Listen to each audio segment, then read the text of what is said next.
Dear student, आज मैं electric field के बारे में आपसे डिस्कस करना चाहता हूँ। इलेक्ट्रिक फील्ड क्या है और ये कैसे काम करता है, इसके बारे में आज आपसे हम डिस्कस करेंगे। तो डिस्कस करने से पहले हम आपको एक छोटी सी कहानी इस इलेक्ट्रिक फील्ड पे सुनाना चाहता हूँ। तो चलिए पहले ये कहानी छोटी सी हम अदृश्य राज्य में राजा क्यू के चारों ओर का प्रत्येक पॉइंट उसके अदृश्य राज्य का हिस्सा था। प्रत्येक पॉइंट पर इलेक्ट्रिक फील्ड शांत रूप से एक्ट करने के लिए तैयार रहता था। एक दिन पी नामक एक छोटा पॉजिटिव चार्ज नाम का यात्री उस राज्य में प्रवेश करता है। जैसे ही पी इस क्षेत्र में कदम रखता है, उसे एक फोर्स का अनुभव होता है। यदि राजा क्यू पॉजिटिव होता तो यात्री उससे दूर धकेल दिया जाता।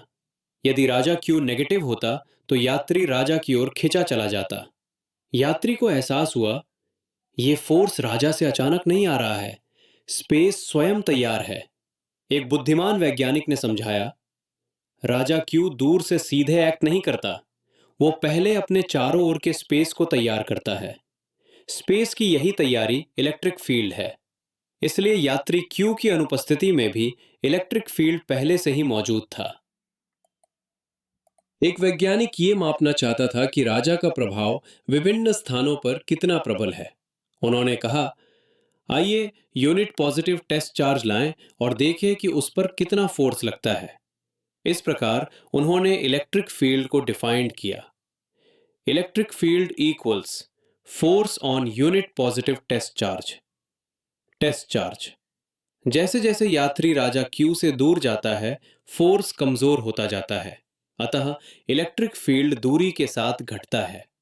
इलेक्ट्रिक फील्ड हमेशा उस पथ को दर्शाता है जिसका अनुसरण एक धनात्मक यात्री करेगा। इसीलिए इलेक्ट्रिक फील्ड में मैग्नीट्यूड और डायरेक्शन दोनों होते हैं। ये एक वेक्टर क्वांटिटी है। कहानी का सार, चार्जेस अपने चारों ओर स्थान तैयार करते हैं। इस तैयारी को इलेक्ट्रिक फील्ड कहते हैं। इलेक्ट्रिक फील्ड टेस्ट चार्ज के बिना भी मौजूद होता है। चार्ज पर लगने वाला फोर्स इलेक्ट्रिक फील्ड के कारण होता है, न कि डायरेक्ट एक्शन के कारण। तो इस स्टोरी में मैं इसी स्टोरी पर सारा डिस्कशन बेस्ड है। तो मैं आपको इस स्टोरी को एक्सप्लेन करके पूरी तरह से बताता हूँ कि इसका क्या मतलब है। ठीक है, तो इस स्टोरी में आपको ये बताया जा रहा है कि एक छोटी सी पॉजिटिव चार्ज है ना। 1 मिनट। ठीक है, एक पॉजिटिव चार्ज है। ठीक है, ये कोई भी पॉजिटिव चार्ज है क्यू। ओके, और इस क्यू पॉजिटिव चार्ज के कारण उसके सराउंडिंग में इलेक्ट्रिक फील्ड जनरेट होता है। ध्यान दीजिए, इलेक्ट्रिक फील्ड होता है। और इस फील्ड में अगर कोई भी चार्ज आता है, ठीक है, तो उस पर एक फोर्स जनरेट होता है। वो एक फोर्स जनरेट होता है। ये फोर्स जिसको हमने कूलम्ब्स लॉ में डिस्कस किया था कि दो चार्ज के बीच फोर्स जनरेट होता है। ठीक है, एक्चुअली क्या होता है कि जब ये चार्ज स्मॉल होता है, बहुत ही नेग्लिजिबल होता है, ये जब इस एरिया में नहीं होता है, सपोज ये नहीं है, तो क्या होता है, इस फिर भी ये इलेक्ट्रिक चार्ज इस electric field due to this charge के कारण चारों तरफ एग्जिस्ट रहता है। ठीक है, तो इसको हम कैसे एक्सप्लेन करेंगे, ये सारे घटनाओं को हम कैसे एक्सप्लेन करेंगे इन रिटेन वे। पहला तो है कि इस तरह से हम इसको पहला ये है कि consider a point Q charge placed in vacuum, है ना, एट द ओरिजिन। ठीक है, एक ओरिजिन में वैक्यूम में एक क्यू चार्ज प्लेस्ड है। ठीक है, if place another point charge Q at the any point Q, है ना, एट ए पॉइंट पी। ठीक है, दिस पॉइंट इज पी, है ना, यहाँ पे एक चार्ज क्यू है। Okay, where O P, O is the distance, this is the origin, हो ना, तो distance between this is R. अगर ये डिस्टेंस आर है, then the Q will exert a force on Q as per Coulomb's law, जो कि हमने discuss किया था आपसे प्रीवियस लेक्चर में कि जब दो चार्ज होंगे तो उसके बीच एक इलेक्ट्रिक फोर्स काम करेगा। ठीक है, देन ए क्वेश्चन रेज, यहाँ पे क्वेश्चन रेज होता है, if the charge Q is removed, अगर ये चार्ज को हम अगर रिमूव कर देते हैं, this charge is removed, then what is left in the surrounding, इसको हटा देने के बाद क्या इस Q चार्ज के सराउंडिंग में कुछ एग्जिस्ट है? यस, ये एग्जिस्ट है ना। If there is nothing nothing at the point P, है ना, कोई भी चीज यहाँ पे पॉइंट P पे नहीं है, then how does the force act when place a charge Q at the P, ठीक है। मतलब क्या है कि अगर कोई भी P पे कोई भी चीज नहीं है, फिर भी अगर हम एक चार्ज यहाँ पर देते हैं तो एक फोर्स जनरेट होता है, कुछ भी नहीं है यहाँ पे, ठीक है ना, तो भी एक फोर्स जनरेट होता है। तो इसी चीज को, इसी क्वेश्चन के आंसर में ये पता चला अर्ली साइंटिस्ट को कि there is a field around the charge के अराउंड जो है एक फील्ड जनरेट होता है, and this field is called electric field. Okay, this field is called electric field. So उसके बाद क्या उसको डिफाइन कैसे किया, उसको दिस इज डिफाइन क्या किया कि so when a small charge is placed in a region it experience a force and this invisible influence is called electric field. मतलब अगर Q चार्ज है ना, और ये एक चार्ज यहाँ पे Q है, तो इसके कारण इस चार्ज पर एक फोर्स जनरेट करता है, ठीक है ना। तो नेचुरली क्या है कि ये चार्ज जो है, अगर ये पॉजिटिव है, ये this is positive and this is positive, तो नेचुरली ये इस पर एक चार्ज एक फोर्स जनरेट करता है। तो इसलिए कहता है this is the invisible influence, this is the invisible influence. और ये इनविजिबल क्यों जनरेट हुआ? क्योंकि इस चार्ज के कारण चारों तरफ आपका electric field generated electric field है, ठीक है, जिसके कारण ये इसको इन्फ्लुएंस करता है Q को। तो this field is called, this totally field is called electric field, ठीक है। अब electric field intensity at a point, is electric field intensity at the point क्या है? तो ये जो है the force experience by a unit positive charge place at that place are called is the electric field, है ना। Electric field intensity, electric field है ना, at the point is the electric field intensity, ठीक है, electric field intensity, है ना। This is electric field intensity. मतलब क्या है कि अगर आप फोर्स दिया हुआ है इसके बीच में, तो के क्यू अपॉन आर स्क्वायर होता है। अगर ये चार्ज को हम अगर यूनिट चार्ज कर दें, 1 कूलम का चार्ज कर दें, ठीक है, then this will be equal to how much? K Q upon R square. तो कहता है, इसलिए कहता है कि the force experience by the unit positive charge place at that point is the electric field, ठीक है ना। तो ये किसके बराबर हो गया? This will be the electric field, ये इलेक्ट्रिक फील्ड का ही पैरामीटर है। This will be electric field also, है ना। ये इलेक्ट्रिक फील्ड फोर्स है, लेकिन ये द इलेक्ट्रिक फील्ड भी इसी के, this is the electric field, है ना। तो इसको और बेटर हम समझ सकते हैं कि सपोज ये दो चार्ज हैं, दो चार्ज के बीच फोर्स कितना काम कर रहा है? F, okay, this is the F is the force, है ना। तो इलेक्ट्रिक फील्ड कितना होगा? Electric field will B F upon Q, है ना, F अपॉन Q। तो F अपॉन Q हो जाएगा क्या? F कितना फोर्स काम कर रहा है? This is K Q upon okay, K Q upon R square, okay. और अगर फोर्स इतना लग रहा है और इसको अगर हम Q से डिवाइड कर दें, तो this Q will divide and this will be equal to K Q upon R square. तो ध्यान दीजिए, मतलब क्या है कि कोई चार्ज है, कोई चार्ज पॉजिटिव चार्ज है और कोई एक यूनिट चार्ज है। तो यूनिट चार्ज के कारण जो इलेक्ट्रिक फील्ड जनरेट होगा इट विल बी ऑल्सो है ए इलेक्ट्रिक फील्ड। वो इलेक्ट्रिक फील्ड सॉरी फोर्स जो जनरेट होगा यूनिट चार्ज के लिए, यहाँ पर यूनिट चार्ज अगर हम देते हैं तो उसके कारण जितना भी फोर्स जनरेट होगा this will be counted as a electric field, क्योंकि इस देखिए this value the value is same, this value is same, okay. So electric field कह रहा है कि the test charge must be very small. एक और नेक्स्ट पॉइंट क्या है? Test charge must be very small. ये टेस्ट चार्ज जो है Q जो है वो बहुत ही स्मॉल होना चाहिए। क्यों? क्योंकि इसकी चार्ज अगर ज़्यादा हो तो क्या होगा, they will also a create a electric field around that. तो एक तो Q इलेक्ट्रिक फील्ड जनरेट कर रहा है और ये भी एक इलेक्ट्रिक फील्ड कर रहा है, then there will be some electric field will be different between them. Okay, तो उस केस में इलेक्ट्रिक फील्ड को हम अच्छी तरह से डिफाइन नहीं कर सकते हैं, ठीक है ना। तो इसलिए हमें ये जो वैल्यू होना चाहिए Q का वैल्यू जो है it should be very negligible या वेरी स्मॉल होना चाहिए, सो दैट कि इसका इलेक्ट्रिक फील्ड बहुत ज़्यादा इस एरिया में न जनरेट हो। Okay, next, the electric field at a point P due to charge Q is given by. अगर इसको फॉर्मूला पे हम अगर फॉर्मूले बेस हम अगर करना चाहिए, फॉर्मूले पे अगर हम लिखना चाहिए तो कैसे लिख सकते हैं, is equal to 1/4 pi epsilon naught Q upon R square. This is the point charge, क्योंकि इलेक्ट्रिक फील्ड भी एक वेक्टर क्वांटिटी होती है और इसके भी एक डायरेक्शन होते हैं, ठीक है। तो इस कैसे होगा, फोर्स क्या है, force is equal to 1/4 pi epsilon naught, है ना, Q अपॉन R स्क्वायर होता है ना।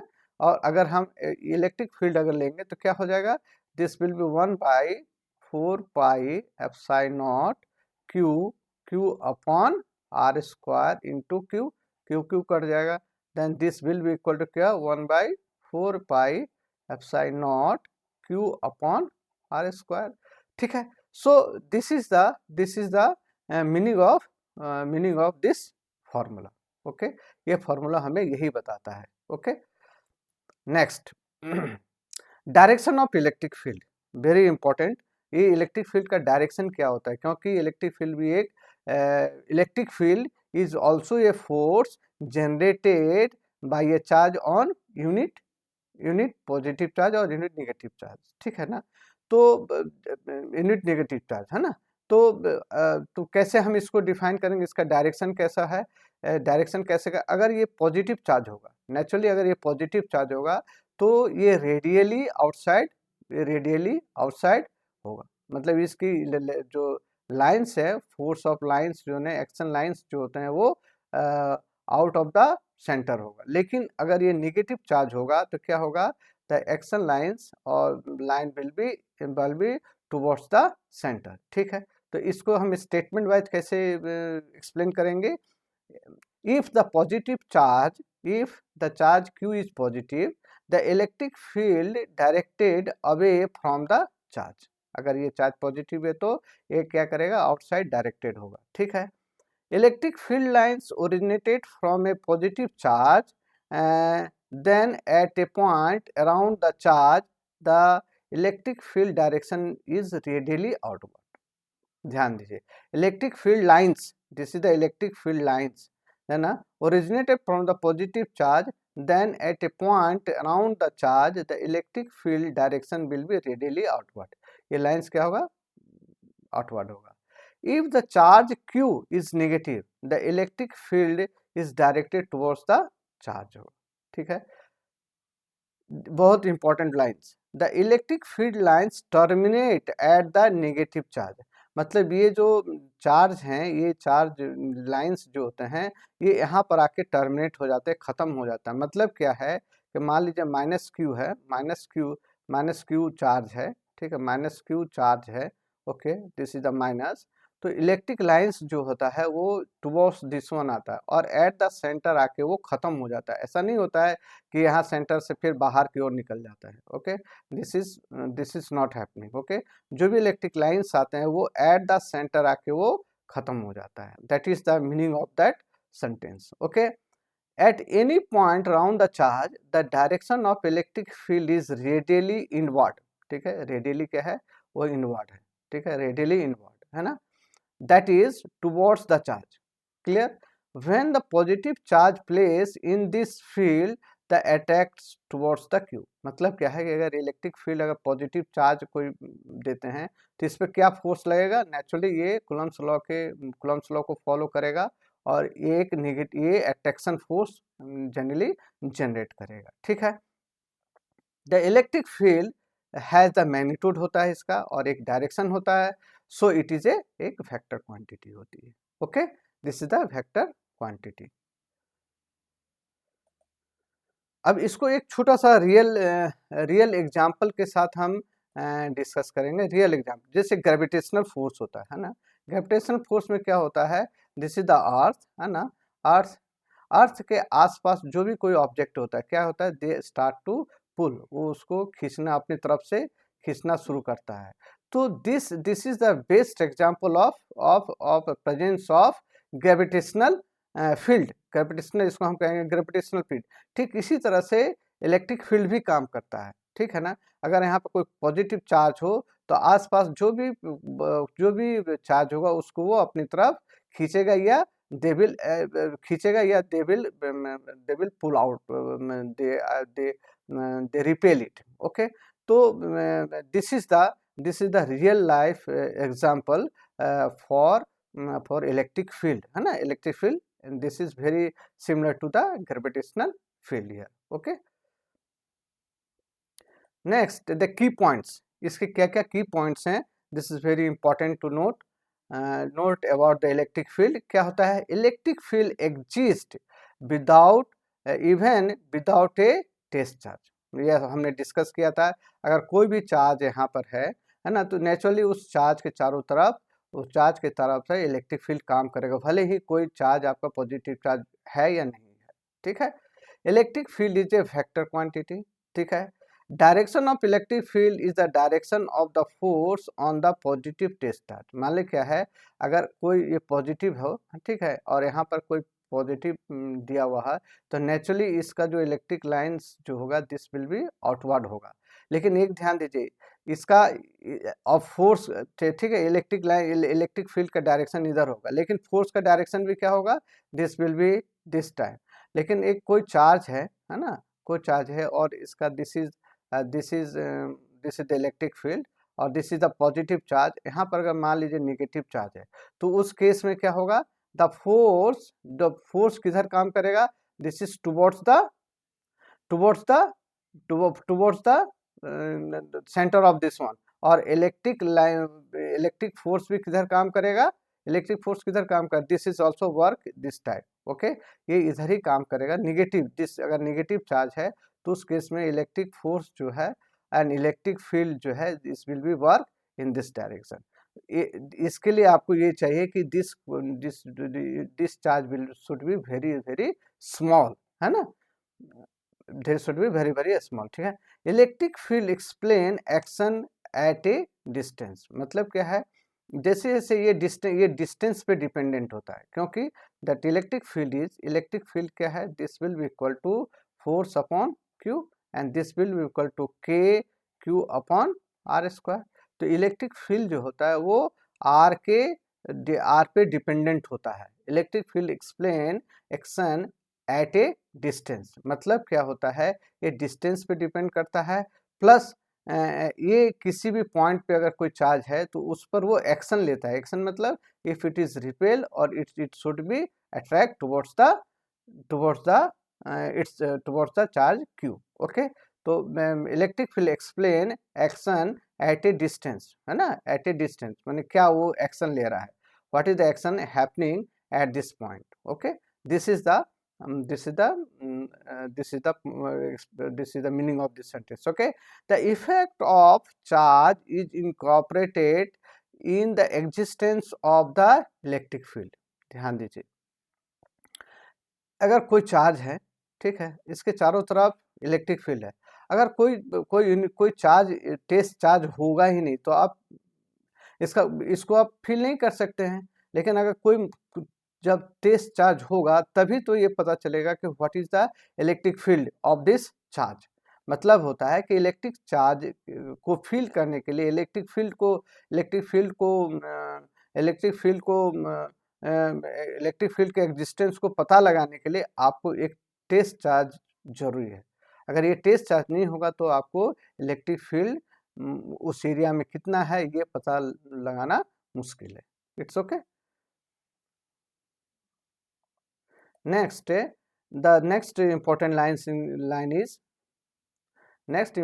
is the charge Q the charge q is also exerted a equal and opposite force on the charge q। मतलब क्या है कि अगर चार्ज यहाँ पे है और एक चार्ज यहाँ पर है ना, तो ये जो इलेक्ट्रिक फील्ड के कारण this electric field is very high in compare to this one, लेकिन फिर भी दिस क्यू जो है ये भी एक तरह का फोर्स लगता है, न्यूटन्स थर्ड लॉ जो कि हमने कूलम्ब्स लॉ पे हमने डिस्कस किया था कि अगर this charge is apply a force this side, then also this small force is also apply a force in this Newton's third law, okay ना।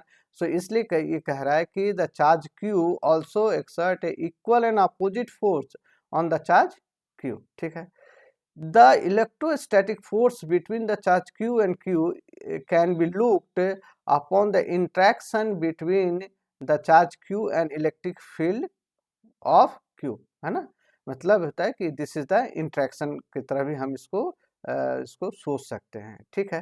दिस इज जस्ट लैंग्वेज, थोड़े से late language में हम इसको चेंज करके this is the हम इसको इस तरह से भी एक्सप्लेन कर सकते हैं, okay. if the denoted the position of q by a vector r, it experience a force, है ना। if denoted the position of the charge q by a vector r, it experience a force, है ना। and f is equal to the charge q multiply by the electric field of the location, ठीक है ना।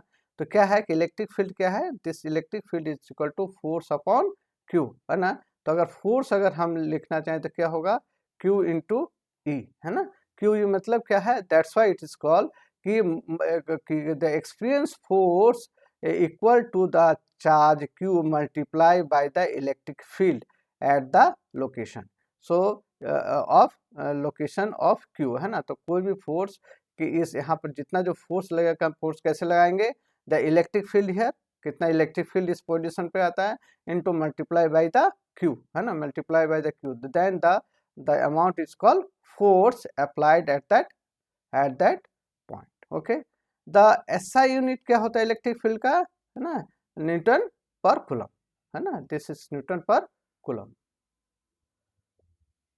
Next some other important point क्या है, 1 minute, some other important points, if the test charge q is taken as unity, then the electric field due to the charge q at a point numerically equal to the force exerted by the point। मतलब क्या है कि अगर ये q है ना, और इसके चार्ज है ना, और एक चार्ज यहाँ पर दिया हुआ है q, अगर ये यूनिट है 1 कूलम का है, तो क्या होगा, फोर्स कितना लगेगा इस केस में, force this will be equal to K, है ना, Q into 1 upon R square, R is the distance between this, तो what is the value of this, K Q upon R square, so this will be also equal to E. तो यही कह रहा है कि if a test charge Q is taken as unity, then the electric field due to the charge q at the point is numerically equal to the force exerted by the q at that point, clear। hence the electric field at a point due to charge q is defined as the force experienced by the unit positive charge placed at that point without disturbing the original charge distribution, ठीक है। मतलब electric charge distribution कोई effect ना हो, ध्यान मैंने कहा था ना कि थोड़ी देर पहले कि अगर ये चार्ज इलेक्ट्रिक फील्ड है, ठीक है, और यहाँ पर जो चार्ज होगा Q, है ना, it should not affect there electric field on this electric field of this charge, है ना, इसके चार्ज डिस्ट्रीब्यूशन पे कोई असर नहीं डालना चाहिए, है ना, so that because so the value of Q is very very small और नेग्लिजिबल, ओके। लेकिन the charge Q that produce the electric field is called source charge, okay। Q को हम क्या कहते हैं, सोर्स चार्ज करते हैं, and the charge small q used to affect the source of source charge is called the test charge, है ना, इसको हम टेस्ट चार्ज कहते हैं, इसको हम कहेंगे source charge, okay. Then the source charge q must remain fixed at the origin position, है ना। Q जो होता है इस पोजीशन पे ये फिक्स होना चाहिए, मूवेबल नहीं होना चाहिए। However, the test charge Q is placed near to Q, the source charge also experience electric field due to Q and tends to move। मतलब क्या होता है कि अगर कोई चार्ज ये है कि it's come very close to here, है ना, तो क्या होगा, ये Newton's third law, this charge will also apply a force here, okay, and this force is also apply a force here with equal magnitude and opposite direction। तो क्या होता है, दिस इज द प्रोबेबिलिटी कि ये charge जो है इधर move करने लगे, ठीक है ना। तो सो ये क्लोज, बहुत ज़्यादा क्लोज आने से क्या होता है कि the disturbance, this charge will got disturbed, okay. To avoid this difficulty the test charge is taken to be negligible small, ठीक है। इसलिए इस चार्ज को हम बहुत ही स्मॉल लेते हैं, सो दैट ये अगर निकट भी आ जाता है, बहुत क्लोज भी आ जाता है, then they should not give so much effect on this charge, है ना, ज़्यादा चार्ज के मूवमेंट पे ज़्यादा इफेक्ट ना डाले, ठीक है। लेकिन this statement is very very important, ध्यान दीजिए। Even if the force experience due to Q on Q is very small, but the ratio remain finite and it's define the electric field at that point। ध्यान दीजिए, ये जो charge है बहुत ही negligible होता है, लेकिन द वैल्यू ऑफ ई क्या होता है, एफ अपॉन क्यू होता है। तो ये जो वैल्यू होता है दिस शुड बी फाइनाइट, है ना, ये फाइनाइट होना चाहिए, ये फाइनाइट वैल्यू होता है ना। Even if this is very very small, इसका मतलब नहीं होता है कि F upon Q is equal to infinite हो जाए, है ना, ये फाइनाइट वैल्यू होता है, okay. Even if the value of this charge is very very small, इसलिए कहता है कि even if the force F is experience due to Q on Q is very small, but the ratio remain finite or define and is defined as the electric field at the point, ठीक है। This is the important point for the, although the electric field E due to charge Q is defined operationally using a test charge Q, it is independent of magnitude of की क्या होता है कि E is what upon F upon Q and this will be equal to K Q upon R square। तो ध्यान दीजिए, this E is not dependent on Q, इस पर डिपेंडेंट नहीं है। E is totally proportional to Q upon R square, ठीक है। यहाँ पे Q पे वो इंडिपेंडेंट है, ये this value is independent of the magnitude of Q के मैग्नीट्यूड से ये इंडिपेंडेंट होता है, ठीक है। This is because the force experience by the test charge is directly proportional to Q, force जो होता है वो direct proportional, hence the ratio does not depend on Q, लेकिन रेशियो जो है वो उसके डिपेंड नहीं करता है ना। That's why electric field is independent of the test charge magnitude, है ना, टेस्ट चार्ज के मैग्नीट्यूड से वो इंडिपेंडेंट होता है। Next, the force on the test charge due to source charge Q depend on the position of the test charge, okay, which is located at any point on the space around the key, है ना, क्योंकि E is क्या है, E is proportional to Q upon R square, है ना। तो क्या है कि यहाँ पर ये पोजीशन पे बहुत ज़्यादा इंडिपेंडेंट पोजीशन पे डिपेंड करता है कि E का जो अगर Q चार्ज यहाँ पे है तो उसका क्या पोजीशन है ना। पोजीशन भी, इसके पोजीशन मतलब इससे जैसे से हम दूर चले जाते हैं इलेक्ट्रिक फील्ड का वैल्यू क्या होगा, वो कम होता हुआ चला जाएगा। मतलब ये position is very very important कि टेस्ट चार्ज कहाँ पे लगे, यहाँ पे है टेस्ट चार्ज, हियर है, दियर है, तो जैसे इसे दूर चला जाएगा तो टेस्ट चार्ज पर जो इलेक्ट्रिक फील्ड का असर होगा वो कम होता हुआ चलेगा। मतलब the electric field is due to Q charge is the function of space coordinate R, है ना, स्पेस कोऑर्डिनेट R पे डिपेंड करता है, ठीक है।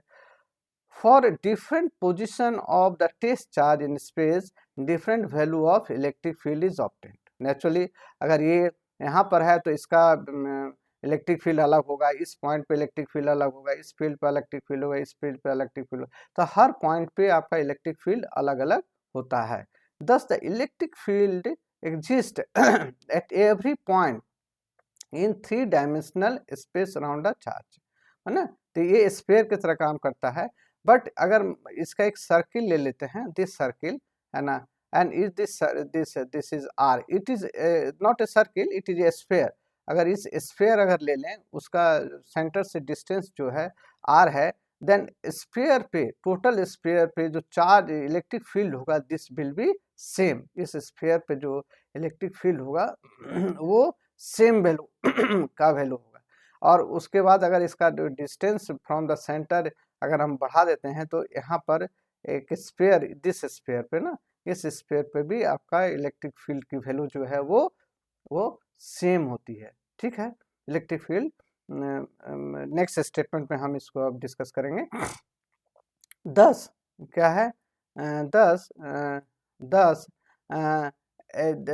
thus at equal distance from the q magnitude of electric field E will be same। वही मैं अभी कह रहा था कि अगर at equal distance है ना, q से अगर equal distance पे है, q से अगर कोई equal distance पे है, तो इलेक्ट्रिक फील्ड क्या होगा, एवरी पॉइंट पे आपका इलेक्ट्रिक फील्ड सेम होता है। दिस पॉइंट पे इलेक्ट्रिक फील्ड सेम होता है ना। This is not a circle, this is a sphere.